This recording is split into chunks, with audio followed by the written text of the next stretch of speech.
Welcome back, Vid Headz. This is gonna be a great video. So now I'm gonna need you guys' help on this one. This is gonna be for more crowd anticipation. So I've been working on the a6400 HLG3 picture profile settings. And what I've been trying to do is get the skin tones accurate right out of camera. And I'm pretty close. This is where you guys come in.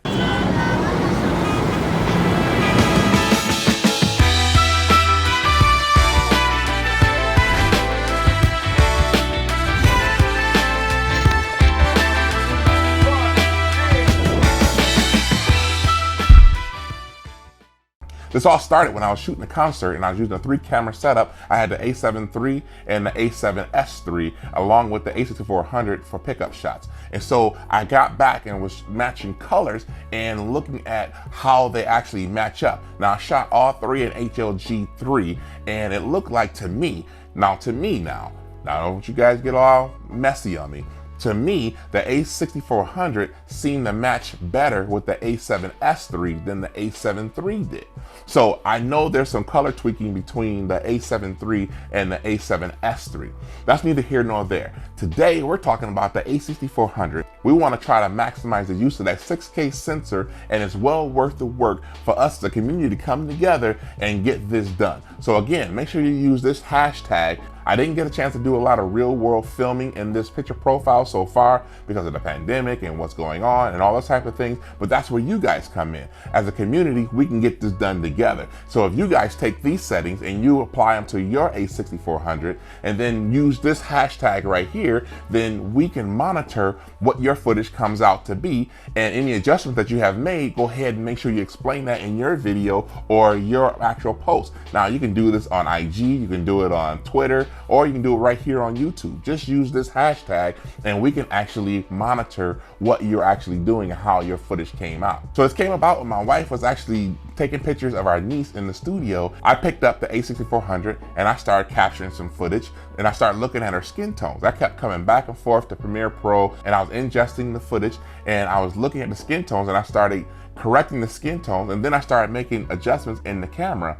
And so the more I captured, the more I came back to Premiere Pro and the more I was making adjustments in my camera. And I believe I have gotten it pretty close. So this is where you guys come in to be able to help the community get a good HLG3 setting, so that way we can actually have correct skin tones right out of camera. I have gotten to the place where I'm not trying to do all this creative grading and all that when I'm doing client work. I'd rather have it just right coming out of camera. It has a faster turnaround for my client. And if I want to do some creative stuff, I can do that at another time. When I came across this, I contacted my friend Flores Media. Hey, welcome back to the channel. This is Chris with Flores Media.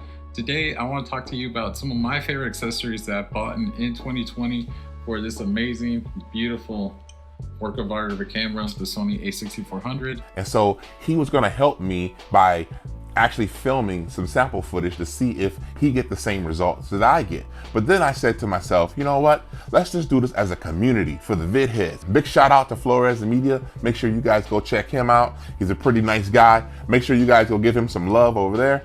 And so we're gonna just go forward and we're gonna hash this out together. If you guys are on board with that, make sure you go ahead and use this hashtag. I appreciate you guys. As always, I'm your big brother, Aaron Jones. I got your back. Make sure you go out and you film something and kill it.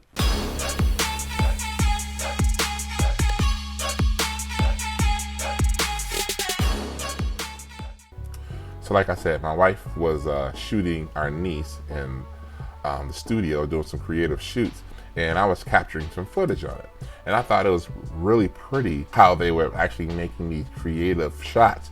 I started capturing. And so when I started capturing, I started looking at how can I get better skin tones, right? And so when I was looking at the skin tones and I was coming back to my NLE, which is Premiere Pro, and I'm looking at how that all transpire. I showed you guys this before in a previous video, but I'm gonna show you again. If I actually come here to my opacity, right? And I take my cutout tool and I cut out part of the skin. What I'm trying to do is get a good reading of the skin. So now I got a good portion of the skin here. And so then we go look at our vector scope. And as you can see, I've already corrected this, but I've corrected this with this hue to hue curve here. And so basically, if I take this off, you see how it adjusts a little bit off. Now, mind you, this is after a few different tweaks, and I'm tweaking in the camera, a few different settings, and I'm kind of going after this, you know, each one of these, I'm kind of looking at this. And so I'm looking at the skin tones. I'm looking at how the skin tones are faring. Again, we can go here, we can cut out some of the skin tone. And so if we go back to our vector scope, you see how I got that corrected, but I got it corrected by adjusting again the hue to hue. So when I turn that off, as you can see, it actually no longer accurate skin tone. I'm keeping in mind that you guys know that this is the skin tone line, that this line is where we want our skin tone to actually match up or compare to. So we're trying to synchronize our skin tones with this particular line. Again, I'm making adjustments and then I'm shooting. Then I'm making adjustments and then I'm shooting. And so in this shot, I actually pretty much got it.